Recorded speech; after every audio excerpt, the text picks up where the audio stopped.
El día de hoy vamos a hablar de cuerpo extraño en la vía aérea, que es muy frecuente, generalmente es por accidente y es más frecuente en los niños. Es importante porque es una problemática que produce muchos problemas de salud, es decir, puede producir muchos problemas de enfermedad, pero también puede producir la muerte. Por ello es que es necesario que conozcamos los padres de familia, los profesionales de la salud, los paramédicos, de qué hacer y qué actuar y qué es lo que produce esto. Los niños generalmente de entre los 8 y 10 meses ya pueden agarrar pequeños objetos haciendo pinza con el dedo índice y el pulgar y ya empiezan a coger.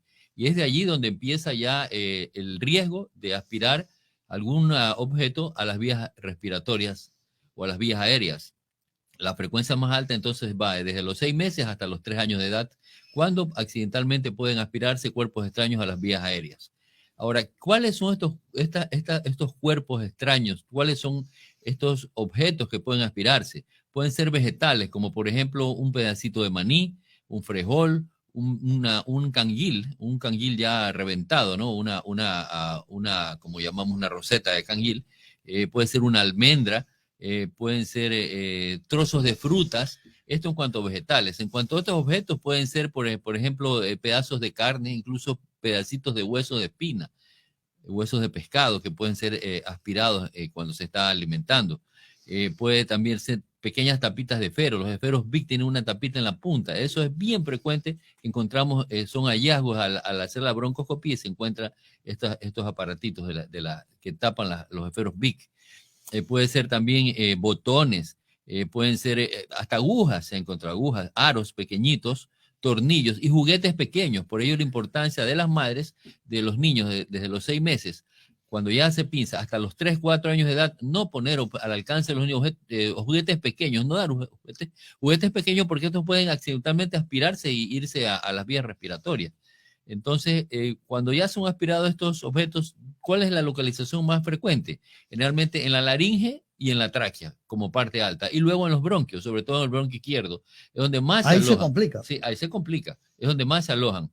Entonces, ¿qué es lo que ocurre? ¿Qué es lo que pasa aquí cuando se aspira este cuerpo extraño? Ya penetra las vías respiratorias, se queda en la laringe, en la tráquea o en los bronquios, va a haber una irritación de la mucosa de la vía aérea, porque la vía respiratoria está envuelta por una membrana que se llama mucosa que produce mucha secreción, tratando de eliminar todas las sustancias nocivas que entran al organismo, virus, bacterias o cuerpos extraños, ¿no es cierto? Entonces, al irritarse esto, se produce la crisis asfíctica. O sea, usted ha visto que cuando alguien aspira algo, enseguida incluso se coge acá el cuello porque no puede respirar, porque se irritó la mucosa y como reflejo, como mecanismo de reflejo, se cierra la vía aérea y entonces ahí se presenta una crisis asfíctica que el paciente empieza a toser, pero una tos compulsiva, una tos como que se sale todo del organismo y pues se pone morado, lo que llamamos cianosis, y a veces observamos petequia, es decir, puntitos rojos en la cara, porque los vasitos, como se dilatan ahí, se pueden incluso romper y quedar petequias y puntitos rojos. Se llama la crisis asfíctica, ¿no? Luego de esa crisis, el objeto desciende un poco, pasa un poco la crisis asfíctica, pero ese cuerpo extraño empieza a producir problemas, empieza ya a hacer lesiones, porque empieza a producir hipersecreción, es decir, exceso de secreciones que no pueden ser eliminadas, se meten bacterias y dan lugar a las bronquitis y a las neumonías. Es decir, ya colonizan bacterias y ya se hacen neumonías, sobre todo cuando ya están ubicadas en los bronquios, ¿no?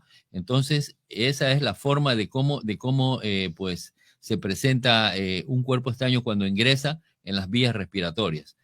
Dar neumonía por aspiración de un cuerpo extraño, no necesariamente porque fue por una infección o porque un paciente tuvo gripe antes o un problema bacteriano, no, sino que por un cuerpo extraño que ingresó y este cuerpo extraño da lugar a la hipersecreción, al aumento de las secreciones, al exceso de flema y aquí se meten bacterias, colonizan bacterias porque estas sustancias no son estériles. Recordemos que las vías respiratorias en ciertos segmentos ya son estériles, ya no hay presencia de bacterias, al no ser estériles producen infección. Ahora, ¿cuáles son los síntomas que debemos observar?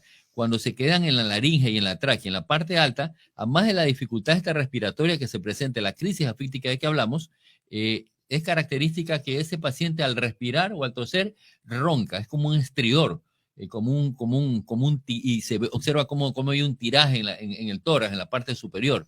Entonces el estridor es característico del cuerpo extraño que está en la laringe o en la tráquea, pero cuando ya descendió a los bronquios, ahí ya es diferente, ¿no? Ya una vez que pasa la crisis asfíctica, incluso hay días, algunos días que pasa asintomático, hasta que se presenta ya el cuadro de neumonía, y todos conocemos cuál es un cuadro de neumonía, lo hemos hablado antes, que es una tos intensa que no para, es fiebre y es dificultad para respirar y el paciente se piensa poner morado. Entonces, hay un poquito de diferencia. Cuando es a la parte alta, hay un tiraje y un estridor, un ronquido que simplemente sin poner el estetoscopio ya observamos que puede ser un cuerpo extraño, ¿no? En esa instancia se puede intervenir de manera más fácil, En más ese rápido. sí, se puede intervenir, como ya hablaremos en la parte de qué hacer. Entonces, también podemos indicar en lo que la parte clínica que en muchas ocasiones estos objetos son muy pequeñitos. Entonces, inicialmente no dan crisis asfíctica. Puede pasar muchas veces que no dio la crisis asfíctica, no nos percatamos que ese paciente, ese niño, aspiró un cuerpo extraño y nos vamos a dar cuenta cuando. Cuando vemos que ese niño le da neumonías a cada rato. O sea, usted lo ve al médico, le da el tratamiento perfecto para la neumonía, se mejora y después de 2 semanas, un mes, otra vez hace neumonía.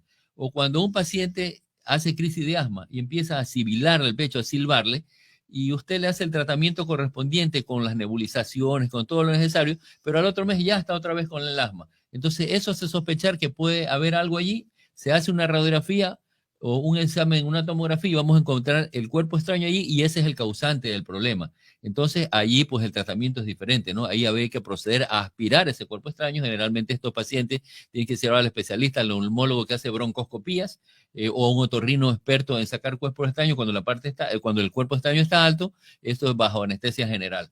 Entonces es la manera como se solucionaría el problema, pero muchas veces pasa desaparecido por meses y por años. Y nos damos cuenta cuando justamente o hay asma repetición, crisis asma repetición a pesar de hacer un buen tratamiento, o cuando ese niño hace neumonías recurrentes a pesar de ser bien tratado. Eso nos hace sospechar. Pero ahora conozcamos qué hacemos cuando tenemos un paciente, un niño que pues aspiró un cuerpo extraño, incluso un adulto. Hay una llamada maniobra de Hamlich que sirve para que ese cuerpo extraño que se ingirió en ese rato sea eliminado o expulsado. ¿Qué consiste en poner a nuestro paciente parado, de pie, ponemos nuestro puño de la mano entre el huesito que queda en el esternón, debajo del esternón hay un huesito, y entre el ombligo. O sea, entre el tórax y el ombligo, por encima del ombligo ponemos el puño y luego con la mano abierta procedemos a presionar hacia adentro y hacia arriba. Hacemos algunas repeticiones, hacia adentro y hacia arriba. Sea un niño pues con más suave, sea un adulto con fuerza. Eso como primeros auxilios. Como primeros auxilios para lograr eliminar este cuerpo extraño. Pero cuando el cuerpo extraño ya hicimos algunas maniobras y no hubo resolución, pues tiene que ser llevado inmediatamente a un hospital para ver el mecanismo de cómo extraer este cuerpo extraño. ¿Cuándo se complica el problema? El problema se complica cuando pasa mucho tiempo, porque empieza a irritar, a destruir la parte de la mucosa de la vía aérea, y entonces puede producir lesiones muy severas, incluso puede dar lugar a que se produzcan luego cicatrizaciones que producen atrofias o atresias y que no puede el paciente pues tener una vía aérea permeable. Se complica cuando también este cuerpo extraño pasa desapercibido por mucho tiempo y hace neumonías, y las neumonías complican el pulmón que puede llegar a ser atelectasia. Atelectasia es como que hagamos que el pulmón es una funda llena de aire. Al estar ahí un cuerpo extraño, al producir una neumonía, esa funda como que se contrae, como que se queda sin aire ya, como quien dice se chupó. Eso es una atelectasia y eso tiene que recibir un tratamiento especial para que ese pulmón vuelva a ser funcional nuevamente. Y si pasa mucho tiempo, puede desencadenar y quedar lesiones permanentes. Usted ha dicho no dejar objetos pequeños. ¿Qué otra precaución debe tomar el padre de familia para evitar todo esto? Bueno, en primer lugar, tener en cuenta de que las personas que cuidan a los niños deben tener este conocimiento, que menores desde los 6 meses hasta los 4 años, no tener juguetes pequeños que pueden ser aspirados.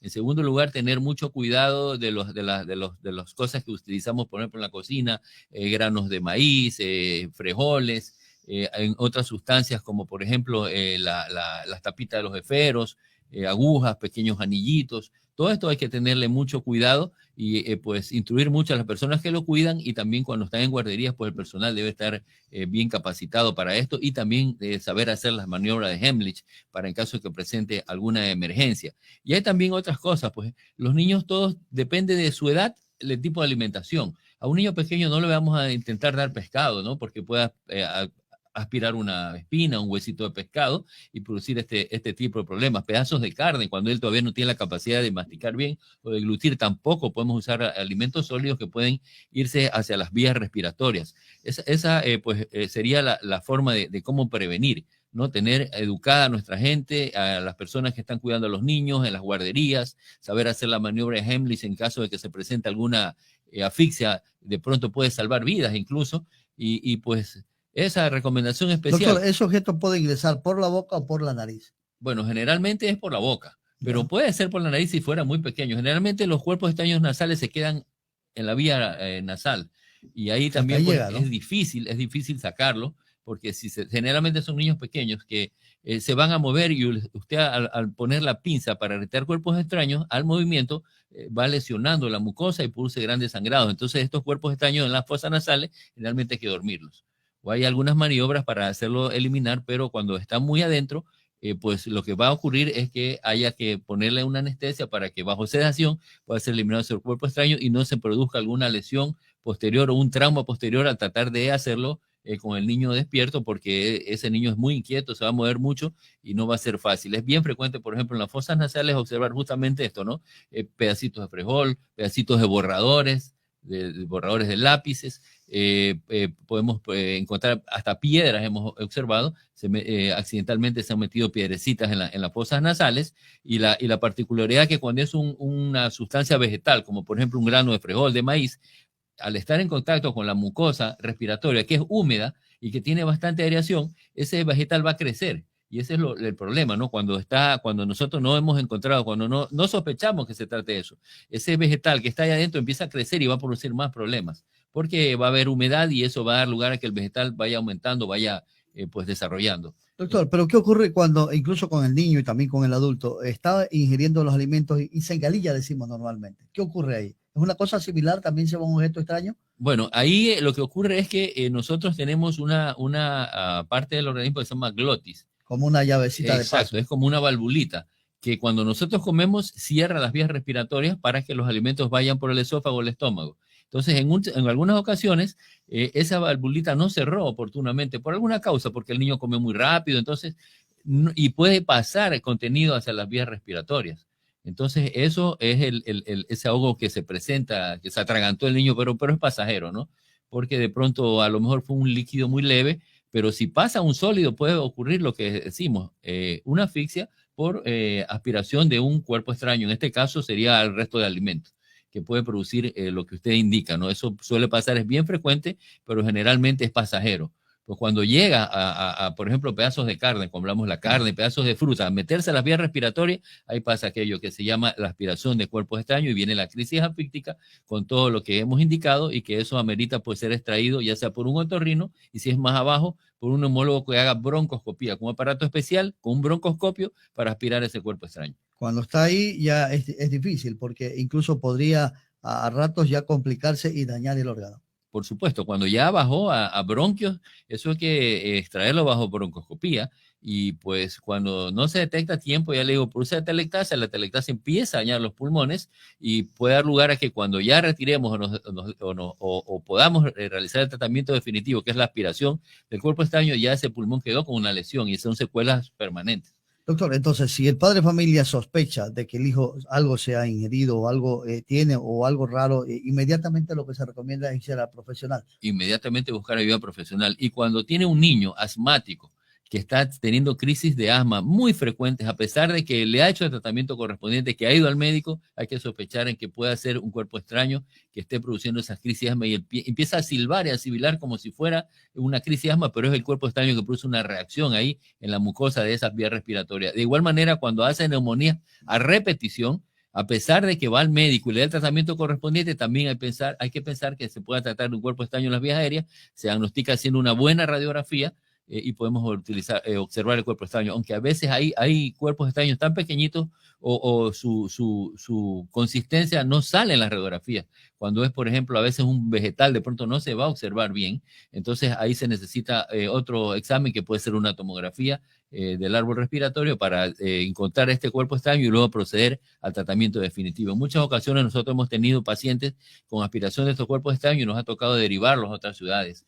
sobre todo recuerdo, ahora no vemos mucho, pero antes era bastante frecuente, y derivábamos mucho al Hospital Roberto Gilbert en Guayaquil, en donde pues procedían a retirar ese cuerpo extraño. Bueno, interesante tema. Muchas gracias, doctor. ¿Sabe qué? Y para terminar, me olvidaba, esto ocurrió en un paciente que tuvimos de Atacames. ¿Sabe qué había aspirado ese niño? Esas pilas que se usan ahora en los relojes, esas pilas Las chiquititas, pequeñitas, sí. y de paso son de litio. Entonces, el riesgo era que ese fue un niño que me lo llevaban porque parece que tenía asmas a repetición. Y descubrimos que era eso y había doble lesión, porque aparte del problema respiratorio, el litio empieza a quemar, porque el litio es un químico, es una sustancia Ahí es muy, más grave y todavía. más grave todavía. Entonces fue una emergencia realmente retirar esa pila de litio a ese niño, y ese niño pasó algunos años con problemas como si fuera una crisis de asma porque su árbol respiratorio quedó irritado. Ahora debe ser un joven, ¿no? Pero recuerdo ese caso que presentamos alguna vez.